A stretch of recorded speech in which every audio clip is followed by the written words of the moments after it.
A young woman, Anaise, enters and approaches Ray's table, while some guys working for a man named Burke are keeping an eye on them. Ray presents Anaise with a photo of a family from El Salvador, the Sanchezes, whom she believes Ray is asking her to kill. He says he wants her to help find them, as he was hired by the father of the wife, Edith. Ray is alerted to the presence of the other men and tries to flee the bar. He fights and kills 2 men in the bar before the patrons start to flee in a panic. Ray runs into the street, where he is gunned down. Treasury agent Mary Beth Medina learns of Ray's death and goes to the morgue to identify his body. On his arm, she finds the accountant written. Burke and his top goon Cobb are talking at their work site over Ray and Anaise. They know who she is, as she showed up during a meeting Burke had with 3 other guys, where she killed the men but left Burke alive. Burke orders Cobb to go to Fort Worth to take care of anybody else looking into their dirty work. Mary Beth begins her investigation on whatever Ray was looking into. After finding documents related to Chris, she contacts a neuroscience academy connected to him. Justine overhears on the other end from Mary Beth that Ray has been murdered. Mary Beth is later found by Chris in a parking lot. They look into Ray's pictures and research, finding several pictures of dead Chilean ex-Special Forces guys, as well as a tax return from Edith Sanchez. They find that Edith's father was a man named Emiliano Gonzalez, who was shot to death in Fort Worth. Chris and Mary Beth go to a pizza factory to speak to the manager, Ike, since Edith allegedly worked there. When Ike doesn't give them the information they need, Chris gets out his own research and suggests that Ike is involved with money laundering. Ike gets in Chris's face, leading to Chris twisting his finger and then fighting off a few employees coming to Ike's aid. Eventually, Chris gets Ike to admit that he gets money from a man named Tomas, who is involved in trafficking women. Chris's brother Braxton is in the process of trying to adopt a corgi puppy, but the lady at the adoption agency tells him he cannot pick the dog up earlier than promised. He later goes on a job to kill some guys when he gets a call from Chris asking for his help. Brax is reluctant since his relationship with his brother has been strained, but he eventually relents and goes to meet him. Brax meets Chris and Mary Beth at a motel, where the brothers wait in a room for 3 women. They give them money to give up information on Tomas, but the women are scared for their lives.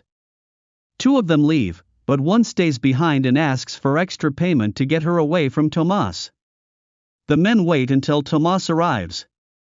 Brax punches Tomas off the balcony and onto a car, knocking him out before they stuff him into Mary Beth's trunk.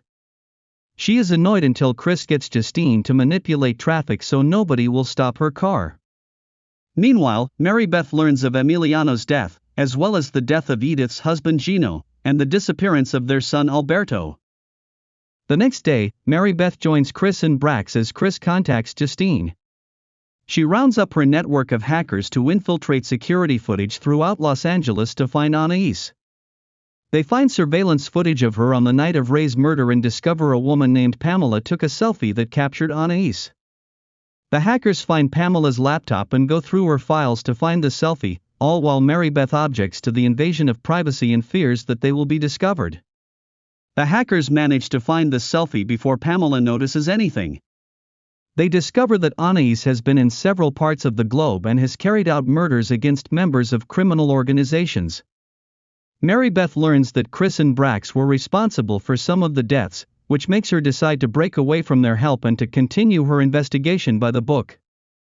Mary Beth and an attorney later meets with Tomas and his lawyer. It is revealed Ike was murdered and had a rat shoved into his throat.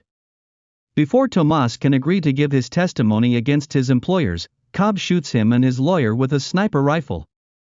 Chris learns from Justine about a car accident from years ago involving a woman. He and Brax spend more time together and later go to a bar, where Chris gets the attention of a pretty waitress, Angie. Chris joins Angie and others in doing a line dance, but Angie's ex-boyfriend comes to antagonize Chris. In response, Brax helps Chris beat the shit out of the boyfriend and his buddies before they flee. Brax is also proud to see that Chris got Angie's number. Mary Beth learns of the car accident victim, a woman who ended up losing her memory and underwent facial reconstruction surgery.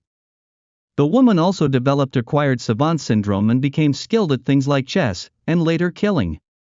The woman was Edith Sanchez, who eventually became Anaise. She became violent and attacked a guard before escaping her facility. Chris finds out that Brax's employer is ordering him to take out Mary Beth. Chris races to get to her first, but Anaise makes it there first. She and Mary Beth get into a fight, ending with Anaise stabbing Mary Beth. Before leaving, Anaise sees the picture of herself as Edith with Gino and Alberto.